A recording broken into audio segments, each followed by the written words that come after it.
मैं कह रहा हूं कि परमेश्वर आपके जीवन में एक बड़ा चमत्कार करेंगे। आप शैतान के सामने ना हारें। यहां पर लिखा 6:11 में, परमेश्वर के सारे हथियार बांध लो। कह रहा है कि तुम शैतान की युक्तियों के सामने खड़े रह सको। हो सकता है आपकी नौकरी ना रही हो, लेकिन आप इसी पॉइंट से, इसी तरीके से आप प्रार्थना कर सकते हैं। आपके घर में कोई कर्जा ना उतर रहा हो, आप इसी तरीके से कर सकते हैं। आप डांट सकते हैं शैतान को, चल निकल भाग, मैं इस साल कर्जे में नहीं रहूंगा, और घोषणा कर सकते हैं। फिर उसके बाद मैं कह रहा हूं घोषणा करें कि मैं कर्जे में नहीं हूं, मैं आशीषित हूं। मैं कह रहा हूं कि देखो मेरे पास, जब मैं सेवकाई में 1 रुपया नहीं था, मैं बोलता हूं मैं अरबपति हूं। मैं कह रहा हूं कि देखो अरबपति हूं, अरबपति हूं, अरबपति हूं। मैं से बोल रहा था, एक ने ठाके मेरी कंप्लेंट डाल दी, कहता है जी अरबपति है, तो इनकम टैक्स वाले आ गए। लेकिन मैं कह रहा हूं कि अगर इसका मतलब शैतान चिढ़ा हुआ था, तो इसका मतलब मुझे विश्वास हो गया कि मेरी प्रेयर सुनी गई है। हो सकता था मैं निराश हो जाता और मैं कहता कि परमेश्वर ये क्या, मैं तो प्रार्थना कर रहा था, मैं तो घोषणा कर रहा था, लेकिन परमेश्वर ये क्या कि मेरे साथ क्या हो गया। ये लोग मजाक उड़ा सकते हैं आपका, लेकिन मैं कह रहा हूं कि परमेश्वर आपका मजाक नहीं उड़ा सकता। लोग आपका मजाक उड़ा सकते हैं, परमेश्वर नहीं उड़ा सकता। यायर जब कह रहा है कि लड़की मर गई, तो उस समय यीशु मसीह को अपने घर में लेकर गया। लोग मजाक उड़ा रहे थे, करे इसे, करे दिखता नहीं है, करे इसकी लड़की मर गई है। कहता है कि और डॉक्टर में कहता ने जवाब दे दिया कि लड़की बच नहीं सकती, खत्म हो गई है, मर गई है, इसको मुर्दे में और सोए में फर्क नजर नहीं आता। तो उसी समय यीशु मसीह ने और उसी समय कहा कि मुझे मुर्दे में सोए में फर्क नजर नहीं आता, मेरे लिए तो मरा हुआ और सोया भी एक समान है। और उसी समय उसने कहा, कह रहा कि आज, कहता है कि ये मरी नहीं हुई, ये तो जिंदा है, ये तो अभी इसी समय सो रही है। और उसी समय उसने कहा तलीता कुमी, ए लड़की उठ खड़ी हो। मतलब यीशु मसीह के अंदर प्रेयर थी, वो प्रेयर अपने घर पर करके आता था, चर्च में नहीं करता था। वो प्रेयर आपके लिए, अपने लिए। वो कह रहा है कि वो चर्च में सिर्फ क्लेम करता था, घोषणा ही करता था, चल जा बेटा तू चंगा हो गया, चल जा मैंने तेरे सिर पे हाथ रखा, जा हो गया काम। मतलब विश्वास की बातें करता था। आपको विश्वास की बातें करना है, लेकिन आपके अंदर कहता है ये 6 पॉइंट होने चाहिए। लिख सकते हैं आप, स्क्रीन पर देखें, ये 6 पॉइंट आपके काम आएंगे। कह रहा है कि अगर आपको, कह रहा है यीशु को पकड़ के रखना है। ये 6:11 से जब आप 18 में पढ़ेंगे तो क्लियर बोलता है, यहां पर बाइबल बोलती है। मैं इसको दिखाता हूं, पहले इसको पूरा पढ़ता हूं। हाँ पढ़ें जरा इसको पूरा। हाँ हाँ हाँ तुम शैतान की युक्तियों के सामने खड़े रह सको। हाँ क्योंकि हमारा ये मलयुद्ध लहू और मांस से नहीं, परंतु प्रधानों से, अधिकारियों से और इस संसार के अंधकार के हाकिमों से और दुष्टता की आत्मिक सेनाओं से है जो आकाश में है। इसलिए परमेश्वर के सारे हथियार बांध लो कि तुम बुरे दिन में सामना कर सको। बोलो हालेलुया। कह रहा है कि यहां पर क्लियर करें 6:13 में, कह रहा है कि बुरे दिन में तुम सामना कर सको, बुरे समय में तुम सामना कर सको। ये समय जो परमेश्वर ने क्यों टीचिंग दिया, क्योंकि उसको मालूम था कि हर व्यक्ति के जीवन में एक बुरा टाइम आता है। हर व्यक्ति के जीवन में कर्जे का बुरे का टाइम, बीमारी का बुरे का टाइम, समस्या का बुरे का टाइम आता है। लेकिन परमेश्वर इस चीज को सिखा रहे थे कि आप लोगों को ये सीखना है। कहता है कि इसलिए परमेश्वर के सारे हथियार बांध लो कि तुम बुरे दिन में सामना कर सको। पहले पॉइंट में भी 11 में भी वो कह रहा है कि परमेश्वर के हथियार बांध लो। कहता है कि ताकि तुम शैतान की युक्ति से सावधान रहो, उनके सामने खड़े रह सको। शैतान के सामने खड़ा नहीं रह सकता। कह रहा है कि अगर आपको बाइबल पढ़ना नहीं आता, अगर आपको प्रेयर करना नहीं आता, अगर आपको पवित्रताई में चलना नहीं आता, कह रहा है कि सबसे बेस्ट इंपॉर्टेंट पॉइंट ये है कि आप जब, कह रहा है कि इस बाइबल को पढ़ते हैं, प्रार्थना करते हैं, पवित्रताई में चलते हैं। फिर मैं 6 पॉइंट आपको दिखा रहा हूं कि आपको करना क्या। मैं आसान शब्दों में समझा रहा हूं कि आप यीशु को पकड़ के रखें। आपके हालात कमजोर हैं,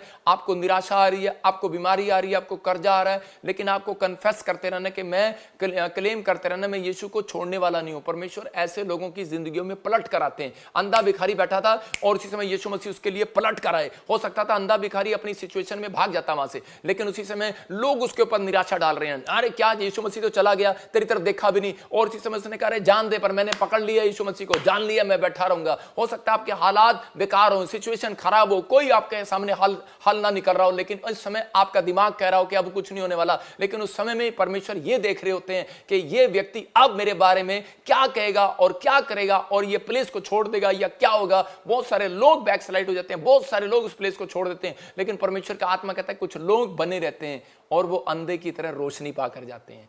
मैं कह रहा हूं कि परमेश्वर उन लोगों से बात कर रहा है इस चैनल से माध्यम से कि अगर जो लोग प्रभु में बने हुए हैं, जो इस चैनल में बने हुए हैं, परमेश्वर वो रोशनी को पाकर जाएंगे, एक बड़ी टेस्टमनी को लेकर जाएंगे। यहाँ दूसरा पॉइंट कह रहा है पवित्रताई में चलें। कहता है कि हो सकता है कि आपकी परिस्थितियां कितनी भी खराब हो, शैतान उस व्यक्ति के साथ जंग नहीं लड़ता जो पवित्रताई में चलता है। याद रखना, पवित्रताई में चलेगा, हथियार कह रहा है कि उसको मालूम है कि जिसको मालूम है कि इसके पास हथियार है पवित्रताई का, ये आपका हथियार है। जिसने यीशु मसीह को पकड़ लिया उसने पहला हथियार ले लिया, दूसरा हथियार ले लिया, तीसरा सुसमाचार सुनाने का। उसने कहा अपने पांव में सुसमाचार के मेल के जूते पहन लो, कहता कि मेल मिलाप के जूते पहन लो। अगर आप प्रेम करते हैं, आप मेल मिलाप करते हैं, आप बीमार व्यक्ति को मिलने जाते हैं, किसी गरीब की मदद करने जाते हैं, तो इसका मतलब आपके अंदर मेल मिलाप है। ये नहीं कि आप गए प्रधानमंत्री को मिलने गए, राष्ट्रपति को मिलने गए, आप एमएलए को मिलने गए, आप मिनिस्टर को मिलने गए, किसान को मिलने गए, आप इसको मिलने गए, आप अच्छे अफसर को मिलने गए। परमेश्वर का आत्मा कह रहा है वो नहीं कह रहा हूं मैं। परमेश्वर कहता है जो लोग दुखी हैं, बीमार हैं, समस्या में, परेशानी में, निराश हैं, सुसाइड करना चाहते हैं, जिन्होंने अपना जीवन बर्बाद कर लिया है, पापी हैं, परमेश्वर आप उनको आपको उनके पास भेजना चाहता है कि आप जाकर उन्हें सुसमाचार सुनाएं।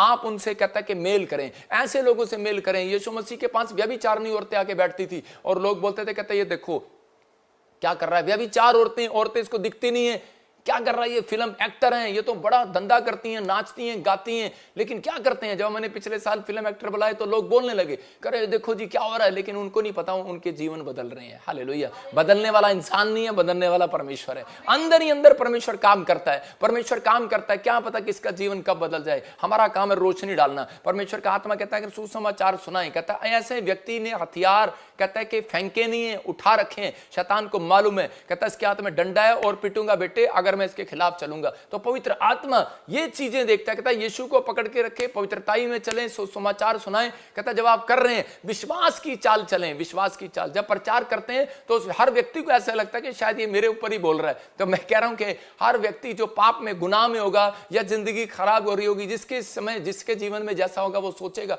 कि शायद मेरे जीवन से बात हो रही है। मैं कह रहा हूं अच्छी बात है अगर आपको लग रहा है कि मेरे जीवन से बात हो रही है, मेरे लिए परमेश्वर का दास बोल रहा है, तो आज ही आपका उद्धार होने वाला है। मैं कह रहा हूं पवित्र आत्मा काम करता है, विश्वास की चाल चलें। कह रहा उद्धार के शैतान चीजों को देखता है, यीशु मसीह को छोड़ नहीं रहा। अय्यूब उसके पास हथियार था, उससे डरा। पवित्रताई में चल रहा है अय्यूब, हथियार था। सुसमाचार सुना रहा, कुर्डी पर बैठकर भी कह रहा है, छल्ले फोड़ते हुए भी अपनी पत्नी को कह रहा है ए परमेश्वर को नहीं छोड़ना, तेरे को छोड़ सकता हूं।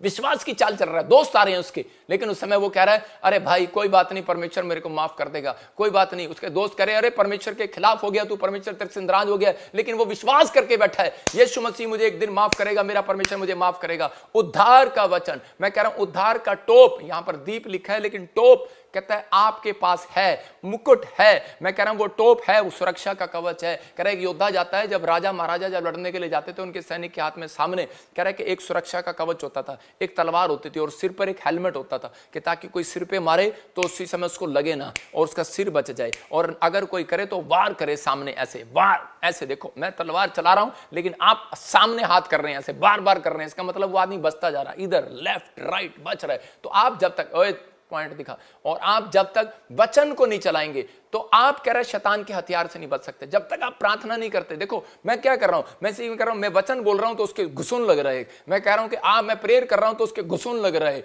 जो बुराई करता है उसके घुसून लग रहा है। मैं कह रहा हूं कि जो ईर्ष्या करता है उसके घुसून लग रहा है। मतलब वो आत्माएं हैं, कोई इंसान नहीं है। मतलब कि वो इंसान नहीं बुराई करता, शैतान बुराई करा रहा है, शैतान उसको इस्तेमाल कर रहा है और कह रहा है कि आपको इस समय कोई प्रॉब्लम में डाल रहा है, कोई समस्या में डाल रहा है, कर्जे में डाल रहा है, लेकिन कह रहा है कि वो कह रहा है आप अपनी सुरक्षा का कवच, आप वचन का कवच, आप कह रहे हैं जो है प्रार्थना का कवच आपके पास है। परमेश्वर ने वो बाइबल दिया हुआ है। जब हम चलते हैं तो बाइबल हाथ में लेकर चलते हैं। तो इसी समय आपने देखा बहुत सारे पादरी बाइबल हाथ में लेकर क्यों चलते हैं, लोगों को नहीं पता। पादरी हाथ में लेकर चलते हैं और इसी समय जब वो कर रहे होते हैं तो परमेश्वर का वचन उन्हें बचा रहा होता है इधर उधर। एक लड़का था और जब वो सेवक बना तो एक दिन वो अफ्रीका में सेवा करने के लिए जा रहा था, तो उसी समय रास्ते में कुछ डाकू मिले और उसी समय वो छीन छून के पूरी कार को लूट लाट के जा रहे थे। तो रास्ते में और उसको गोली मारकर चले गए और उसी समय जब उसको गोली लगी तो उसको आवाज सुनते ही वो बेहोश हो गया। पास्टर उसने कहा यार गोली लगी, और उसके बाद थोड़ी देर के बाद देखा क्या, कहते वो बच गया। उसने अपना जैकेट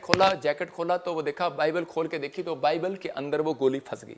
तो उसी समय उसको समझ में आ गया कि अगर ये कवच मेरे साथ ना होता, अगर ये सुरक्षा का कवच मेरे साथ ना होता, ये हथियार मेरे साथ ना होता तो मैं मर जाता। तो परमेश्वर का आत्मा उन लोगों को बता रहा है। आज मैं शारीरिक लोगों से बात नहीं कर रहा हूं, मैं आत्मिक लोगों से बात कर रहा हूं। मैं कह रहा हूं कि शारीरिक लोगों का काम यह है कि उन्हें धड़ाधड़ बुराई करनी है। शारीरिक लोगों का काम है उन्होंने विश्वास ही नहीं करना। उनको जो जैसा वचन उनके जीवन में उनको अच्छा लगेगा वो करेंगे, बाकी वो परमेश्वर की मर्जी नहीं कभी भी कबूल करते, क्योंकि उनको पता होता है कि वो दुखों से भाग जाते हैं, ऐसी ऐसी चीज़ों जब समस्याएं आती हैं भाग जाते हैं। लेकिन परमेश्वर ऐसे लोगों से प्यार करते हैं जो समस्या में खड़े रहते हैं, अड़े रहते हैं और उसी समय विश्वास करते हैं। मैं कह रहा हूं कि अगर आपने वचन का टोप पहन लिया है, अगर आपने वचन का अंगीकार कर लिया है और हर समय कह रहा कि प्रार्थना में लवलीन रहना, परमेश्वर का वचन बोलता है, कहता है ये 6 पॉइंट आपको दे रहा हूं कि आप कह रहा ये 6 हथियार जो है आपके जीवन में काम करने लगेंगे जब आप कह रहे कि बाइबल बताती है कि इस बात के लिए कि जब हम प्रार्थनाएं करते हैं हर समय में तो परमेश्वर बुरे दिनों में आपको बचाते हैं। अगर फौजी युद्ध करने जाए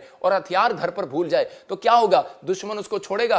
कभी भी नहीं छोड़ेगा। तो आपको कहता है कि जब आप प्रार्थना करने लग गए हैं लेकिन आपको वचन पढ़ना नहीं आता, वचन पढ़ते हैं तो हम कई बार प्रार्थना करना भूल जाते हैं। तो परमेश्वर चाहते हैं कि आप करें। बुलेट जो होती है ना, बुलेट जब वो चल रही होती है तो उसी समय कई बार उसका पिस्टन गर्म हो जाता है तो उसके लिए कूलेंट इस्तेमाल में लाया जाता है, कभी कभी ठंडा करने के लिए। प्रार्थना करने के बाद, फास्टिंग करने के बाद बहुत चौड़ा होकर निकलता आदमी के, मैंने प्रार्थना करके आऊं और उसी समय अपनी पत्नी के साथ कई बार गुस्सा करता है, जल्दी कर खाना लेके आ, और प्रार्थना की है मैंने, आज फास्टिंग में हूं मैं, और यार बाद में बात करेंगे, अभी नहीं, मैं प्रार्थना में हूं। हम लगता है लेकिन कूलेंट जो है वो वचन डालता है आपके अंदर। जब आप वचन को पढ़ रहे होते हैं तो परमेश्वर उसी समय आपको ठंडा करता है। Hello, cool down. आपने देखा होगा जब कोई बुराई करता है, ईर्ष्या करता है तो गुस्सा तो हमें भी आता है, सबको आता है, लेकिन उसी समय वचन कह रहा होता है कि बेटे कूल डाउन, तू मसीह में है। हालेलुया। तो इसलिए हम भी बोलते हैं कि परमेश्वर कोई बात नहीं, परमेश्वर इन सबको तू सिखाए, तू माफ करे। मैं उन लोगों के जीवन से बात कर रहा हूं कि जो लोग शारीरिक होने के बाद भी कह रहा आत्मिक का ढोंग करते हैं, परमेश्वर छोड़ेगा नहीं ऐसे लोगों को। अगर आप कहते हैं कि शारीरिक होने के बाद कहता आत्मिक बन गए तो मैं कह रहा हूं परमेश्वर आपको आशीष दिए बगैर नहीं छोड़ेगा, यह याद रखना। पवित्र आत्मा भूलता नहीं है, एक एक चीज परमेश्वर याद रखते हैं। कह रहा कि अगर आपने अपनी जिंदगी में काम कर लिया, हम काम पर जाते हैं, प्रेयर करना भूल जाते हैं, तो इसका मतलब कोई बड़ा काम आपका में आज फंसने वाला है, नहीं होने वाला। लेकिन पवित्र आत्मा ऐसे लोगों के जीवन से फाइट उनके जीवन से खत्म करेंगे जो कहता है कि परमेश्वर के वचन के अनुसार चलते हैं। मत्ती के 21:13 में लिखा कि प्रभु ने कहा कि मेरा घर तो प्रार्थना का घर कहलाएगा। मेरा घर तो किसका घर कहलाएगा? बड़ी से बड़ी फाइट खत्म करनी है, बड़े से बड़ी जंग खत्म करनी है, बड़े से बड़ी समस्या खत्म करनी है, तो वो कह रहा है कि प्रेयर करनी है। लेकिन आज उसका तरीका है कि इकट्ठे होकर प्रेयर करो, ज्यादा से ज्यादा लोग प्रेयर करो। जब आप ज्यादा से ज्यादा लोग प्रेयर करते हैं, मत्ती 18:20 में लिखा, कह रहा है कि जहां 2 या 3 जन इकट्ठे बैठकर प्रार्थना करते हैं, मैं उनके बीच में हाजिर हो जाता हूं। तो इसका मतलब परमेश्वर आपके बीच में आना चाहते हैं, लेकिन कब आएंगे वो? जब आप एक हैं। नहीं, याद रखना, जब आप एक हैं तो वो आपसे बात कर रहे हैं। जब आप एक होते हैं तो वो बात करते हैं आपसे। जब आप कह रहे हैं कि 2 या 3 हो जाते हैं तो वो आपके साथ खाना खा रहे होते हैं, आपके साथ बैठे होते हैं, वो आपके साथ चलना चाहते हैं। चाहो आप क्या करना चाहते हैं। मैं कह रहा हूं हर प्रेयर का एक मतलब है। मध्यस्थता की प्रार्थना का मतलब है, कहता है चर्च में आने के प्रार्थना करने का एक मतलब है, लाइव में बैठने का एक प्रार्थना करने का मतलब है। परमेश्वर हर चीजों में कह रहा है जो इस प्रार्थना में शामिल है। आज रात आपके लिए गुड न्यूज है, आपका कैसा भी दुख हो, आज रात उस दुखों का अंत हो जाएगा यीशु मसीह के नाम में, आज खत्म हो जाएगा। कह रहा है मत्ती की किताब में लिखा, क्योंकि जहां 2 या 3 मेरे नाम से प्रार्थना करते हैं मैं उनके बीच में हाजिर होता हूं। तो ये बात आदम और हवा को मालूम थी, लेकिन आदम और हवा ने क्या किया कि वो प्रेयर करने गए, लेकिन उस दिन हमेशा प्रेयर करने जाते थे, लेकिन उस दिन वो उन्होंने अपने बच्चों को अकेला छोड़ दिया, खुद कंपनी बाग में घूमने चले गए। लेकिन वो दोनों कैन और हाबिल कहते कि प्रेयर करने चले गए, लेकिन वो कैन और हाबिल आपस में लड़ने लगे। लेकिन याद रखना कि अगर किसी के सिर पे किसी अगुवे का हाथ नहीं है, अगर किसी के सिर पे किसी बड़े का हाथ नहीं है, या माँ बाप का हाथ नहीं है, अगर आपकी माँ बाप की प्रेयर कवरिंग नहीं है, अगर उनकी सलाह आपके साथ नहीं है, इसलिए कहते हैं कि बहुत सारे लोग दुख में हैं, आज प्रॉब्लम में, आज समस्या में। कुछ लोग बोलते हैं कि हमें जरूरत नहीं है, लेकिन परमेश्वर का आत्मा यही दिखा रहा था उन बच्चों को कि मैं उस समय पूछ रहा था प्रभु से कि परमेश्वर ये बाइबल में इतनी बड़ी घटना क्यों हो गई है? क्यों परमेश्वर, ये तो प्रार्थना करने वाले लोग थे, स्पिरिचुअल लोग थे, इनका बेटा क्यों मर गया? कैन ने हाबिल को ईंट से क्यों मार दिया उठाकर? कि परमेश्वर क्या आप वहां नहीं थे? परमेश्वर ने कहा कई बार, कहता कि वो लोग जो है समझ नहीं पाते कि उनके ऊपर परमेश्वर का हाथ है, लेकिन कह रहा है कि माँ बाप का हाथ भी उनके सिर पर होना चाहिए। कहता कि लेकिन माँ बाप को पता होता है, वो कई बार लड़ रहे होते हैं, ध्यान नहीं दे रहे होते अपने बच्चों के ऊपर, वो प्रार्थना करने जाते हैं, लेकिन कई बार आपने देखा डर के मारे आजकल बहुत सारे माँ बाप कहता अपने बच्चों को खुद चर्च में आ जाएंगे, लेकिन बच्चे घर पर रहेंगे, क्योंकि उनके अंदर एक डर है, बच्चों को समझा नहीं सकते। लेकिन परमेश्वर का आत्मा कह रहा है, कहता है कि आज बहुत सारी फैमिलियां चर्च आती हैं, बच्चों को इतना प्यार करती हैं, घर छोड़कर आ जाती हैं, यहीं से बर्बादी स्टार्ट होती है। बहुत सारे लोगों को कह रहा है जो बच्चे माँ बाप का आदर नहीं करते, परमेश्वर ये भी सिखाना चाहते थे कि जो बच्चे माँ बाप का आदर नहीं करते वो हमेशा मार खाते हैं, वो प्रॉब्लम में रहते हैं, वो समस्या में रहते हैं। लेकिन दाऊद ने 66 लड़ाइयां जीती थी, लेकिन वो जब घर जाता था तो वो दुखी था इस बात के लिए, क्योंकि बहुत सारे लोगों को नहीं मालूम, परमेश्वर ने इस वचन से ये सिखाया आदम और हव्वा की फैमिली से, कहता है कि आज बहुत सारे लोग जब स्पिरिचुअल बनने की कोशिश करते हैं तो शैतान उनकी फैमिलियों में घुसता है। जब आप बाहर जाते हैं तो आपकी फैमिलियों में घुसता है, जब पादरी सेवा करने जाता है तो उनकी फैमिलियों में घुसता है शैतान। मतलब जब बाहर जाते हैं तो उसी समय परमेश्वर चाहते हैं कि आप प्रार्थना करके जाएं, आप बाहर जाएं, प्रार्थना करके जाएं, आप अपने बच्चों को यीशु के लहू में कवर करके जाएं। मैं कह रहा हूं, हम वीरवार क्यों आपके लिए प्रार्थना करते हैं, हम संडे क्यों प्रार्थना करते हैं, कि ताकि आपके जो 3 दिन या 6 दिन, क्योंकि शैतान ने कहता कि आपको लिए एक टारगेट रखा है लोगों के लिए, 7वें दिन आने ना पाए, लेकिन हम 7वें दिन प्रार्थना करके भेजते हैं कि आपके 6 दिन अच्छे से निकले। लेकिन बीच में भी हम आपके लिए प्रार्थना क्यों करते हैं, क्योंकि ताकि परमेश्वर आपको कवर करके रखे, शैतान की युक्तियों से बचा कर रखे, शैतान के हथियारों से आपको बचा कर रखे और आप सुरक्षित रहें यीशु मसीह के नाम में। जहां पर दाऊद 66 लड़ाइयां लड़ रहा है लेकिन घर जाकर परेशान हो गया, हो सकता है आप में से भी कोई एक बड़ा बैंक बैलेंस जीत कर आ गया हो, आपने बड़ी ऊंची बिल्डिंग लगा ली हो, आपने बड़ा कोई जमीन खरीद ली हो, आपने बड़ी कोई सेवकाई खड़ी कर ली हो, लेकिन याद रखना, हो सकता है करा कि आप घर जब जाएं तो उसी समय दुखी हो सकता है आप घर में देखें अपनी सिचुएशन तो आपको रोना आता हो, आप इसी समय अपने पति की ओर देखें, आप अपनी पत्नियों की ओर देखें, अपने बच्चों की ओर देखें तो आपको रोना आ रहा हो, लेकिन परमेश्वर का आत्मा कह रहा है कि आज तुम्हारी प्रार्थनाओं का उत्तर मिलेगा। आज कहता है कि जो लोग ये इकट्ठे होकर प्रार्थना कर रहे हैं, जो लोग ये समझ गए कि मुझे प्रार्थना के बगैर नहीं रहना, मुझे अपना आत्मिक लेवल खराब नहीं करना, मुझे प्रेयर लाइफ अपनी खराब नहीं करनी, तो उसी समय परमेश्वर चाहते हैं कि आप कंप्रोमाइज ना करें। क्योंकि एली जो था वो अनॉइंटेड पर्सन था, लेकिन उसके बच्चे शराब पीने लगे, व्यभिचार करने लगे। यहाँ पर दाऊद एक अनॉइंटेड पर्सन है, लेकिन उसके बच्चे कह रहे कि वो शराब पी रहे हैं और प्रॉब्लम में, और मतलब वो देखकर दुखी हो गया कि लड़ाई झगड़े कर रहे हैं, व्यभिचार कर रहे हैं। लेकिन दाऊद, क्योंकि गलती दाऊद की थी, दाऊद अपने बच्चों को टाइम नहीं दे पाया। बहुत बार कह रहा आज भी मसीह लोग अपने बच्चों को टाइम नहीं देते, लेकिन हाँ एक हौसला देते हैं, ठीक है बेटे हम संडे चर्च से वापिस आ रहे हैं, तुम्हारे साथ फिर बैठेंगे। मतलब हम उनकी बातों में आते हैं, कंप्रोमाइज कर लेते हैं। परमेश्वर कंप्रोमाइज के लिए नहीं बोलता। अगर आप बार बार कंप्रोमाइज कर रहे हैं, मैं कह रहा हूं आप शैतान से कंप्रोमाइज कर रहे हैं, आप बच्चों से कंप्रोमाइज नहीं कर रहे। अगर आपने प्रेयर लाइफ में, अगर आपने प्रभु के कामों में आपने कंप्रोमाइज किया हुआ है, मैं कह रहा हूं कि वो लोग दुख उठाते हैं हाबिल की तरह, और कह रहा कि कैन ने और नुकसान होता है आदम और हव्वा की तरह। मैं उन लोगों के जीवन में आज बात कर रहा हूं, उनके जीवन से, कि ताकि अगर आज हो सकता है आज आपके पति ने आपको मार दिया हो, या आपकी सेवकाई बंद हो गई हो, या आपको कुछ भी प्रॉब्लम हो गया हो, लेकिन शैतान आपको निराश कर रहा हो सकता है आप दुख में हो, प्रॉब्लम में हो, समस्या में हो, विश्वास से भटके नहीं। दुखों का अंत जरूर होगा आज, हालेलुया। मैं कह रहा हूं समस्याओं का अंत जरूर होगा आज, लेकिन कब? जब आप तैयार होंगे, जब आप कहेंगे। मैं कह रहा हूं कि इन संसार के क्लेशों में आप शैतान के पास ना जाएं, लोगों के पास कंप्लेंट करने ना जाएं। परमेश्वर की बात मानने से आपको दुख से छुड़ाएगा परमेश्वर। जब आप परमेश्वर की बात मानते हैं तो वो दुखों से छुड़ाता है। अब्राहम ने अपनी लाइफ में अकाल के दिनों में कभी भी कहता है कि शैतान के साथ कहता है कि कंप्रोमाइज नहीं किया। उसने अपने बेटे के साथ तक नहीं कंप्रोमाइज किया। उसके साथ कितनी परिस्थितियां आई, उसने अपने बच्चों को समझाया इसहाक को कि बेटे कितनी भी परिस्थिति आए, लेकिन तूने कहता है कि अपनी प्रेयर लाइफ को बंद नहीं करना। अकाल के दिन आए, प्रॉब्लम आई, समस्या आई, बच्चा नहीं हुआ 20 साल तक, लेकिन उसने अपनी पत्नी को उस समय भी रिबका को एक बात सिखाई। उसने कहा बच्चा मैं नहीं दूंगा, मेरा परमेश्वर देगा, प्रार्थना कर। कहता बच्चा वो देगा। उसने 10 साल तक प्रार्थना नहीं किया, लेकिन 10 साल के बाद उसने प्रार्थना किया। उसकी पत्नी का होश ठिकाने आया, उसका दवाइयों पर, औषधियों पर विश्वास था। लेकिन उसके बाद कहता उसको समझ में आया कि जब उसने डांटा अपनी पत्नी को और उसको समझ में आया और उसने प्रार्थना की और परमेश्वर ने उसको बचा दिया। मैं कह रहा हूं कि आज जब हम अपने बच्चों को, अपने परिवार को मसीहत के लिए डांटते हैं तो परमेश्वर आपसे खुश होते हैं और आपकी जिंदगी में काम करना चाहते हैं। क्या आप चाहते हैं कि परमेश्वर आपकी जिंदगी में काम करें? तो आपको इस समय विश्वास करना है। नीति वचन हम पढ़ते 29 के 21 में कि आज बहुत सारे लोग जो हैं कहते हैं कि जी हम घर जाते हैं, हमारे बच्चे हमारे साथ नहीं बैठते, हमारे परिवार के लोग हमारे साथ नहीं बैठते, एक घर के नीचे रहते हैं, एक छत के नीचे रहते हैं, लेकिन इकट्ठे नहीं हो सकते। कारण क्या है? शैतान नहीं चाहता कि आप इकट्ठे हो। लेकिन यहां पर बाइबल बोलती है जो अपने दास को लड़कपन से ही लाड प्यार से पालता है, जो अपने नौकर को लाड प्यार से पालता है, लिखा वो अंत में उसका बेटा बन जाता है। मैं कह रहा हूं आप मेरे घर चले जाओ, मेरे घर में जितने नौकर नौकरानी हैं, जितने दास दासी हैं जो हमारी सेवा करते हैं, हमारे साथ काम करते हैं, वो ज्यादातर वो हमेशा प्रेयर लाइफ में मिलते हैं। वो हमेशा प्रेयर लाइफ में। मैं कह रहा हूं कि आज चले जाओ, वो हमारे बेटे बेटी की तरह है, वो नौकर नहीं है।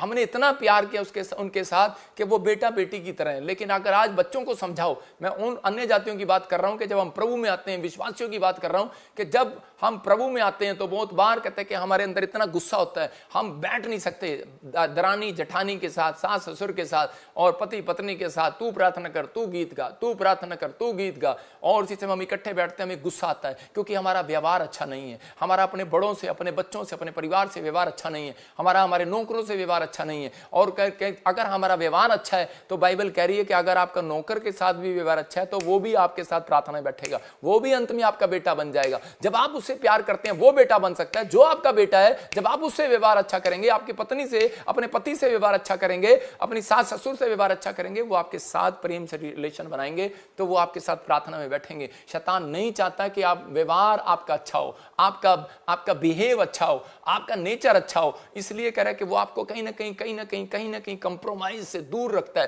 कंप्रोमाइज करने की कोशिश कराता है, कहीं ना कहीं आपको मजबूरी में फंसाता है, परिस्थितियों में फंसाता है। लेकिन अब्राहम ने एक दिन करके, अब्राहम को परमेश्वर ने कहा कि जा अपने बच्चे को सुबह मॉर्निंग प्रेयर में लेकर आ वेदी पर। और उसी समय वो उठा और उसने अपनी पत्नी से नहीं पूछा क्योंकि परमेश्वर ने कहा था, और उसी समय उसने अपने बच्चे को कहा बेटे चलो उठो, हमें मॉर्निंग प्रेयर में जाना है। और उसी समय उसकी आंखें देखकर, और उसी समय उसकी आंखों में मोटापन, लालीपन होगी, नींद आ रही होगी, वो कह रहा पापा मेरी आंखें नहीं खुल रही, प्लीज मुझे सोने दो थोड़ी देर, अभी तो नींद बड़ी अच्छी आ रही है, मैं रात को लेट सोया हूं। लेकिन उसी समय अब्राहम एक ईसाई की तरह हो गया, उसने कहा खड़ा हो जा, हमें जाना है, हमें प्रेयर लाइफ में जाना है। वो मम्मी कह रहा था, पापा कह रहा था, पापा, उसने कहा बे चुप कर, अब्बा डब्बा पापा, कहता चुप कर, कोई पापा नहीं, कहता चल मेरे साथ फटाफट खड़ा हो, हमें परमेश्वर के घर जाना है। और उसी समय परमेश्वर के घर लेकर गया और परमेश्वर ने कहा, कहता कि तू मेरा ईमानदार बच्चा है। याद रखना, परमेश्वर ऐसे लोगों को आशीष देता है। परमेश्वर ने इसलिए कहा, कहता कि तू कह रहा पूरी दुनिया का, कहता है कि राष्ट्रपिता होगा। याद रखना कि तू झुंड का पिता नहीं होगा, आज के बाद तू राष्ट्र का पिता होगा,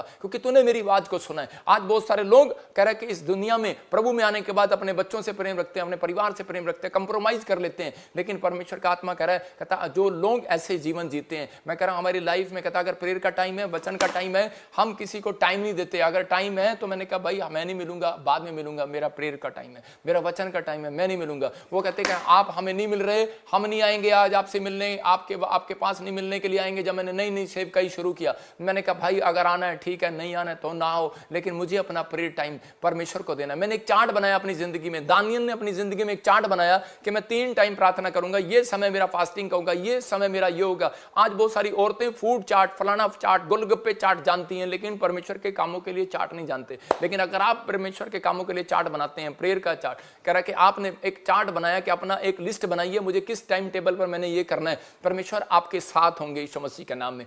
सबको जय मसीह की। मैं जतिन बब्बर और आप देख रहे हैं मसीह परिवार चैनल। जैसे कि आप सब जानते हैं कि मैं इस चैनल पे प्रभु के अलग अलग दासों की वीडियोस डालता हूं, तो अगर आपको हमारा चैनल अच्छा लगता है तो आप इस चैनल को ज़्यादा से ज़्यादा सब्सक्राइब जरूर करें, ताकि आप प्रभु के वचन को सुन सके। वीडियोस को ज़्यादा से ज़्यादा शेयर करें ताकि जिन लोगों तक वचन नहीं पहुंचा उन तक भी वचन पहुंच सके। सबको जय मसीह की। एक बार मैं आपसे दोबारा कहूँगा कि इस चैनल को सब्सक्राइब जरूर करें और वीडियोस को ज़्यादा से ज़्यादा शेयर करें। जय मसीह की।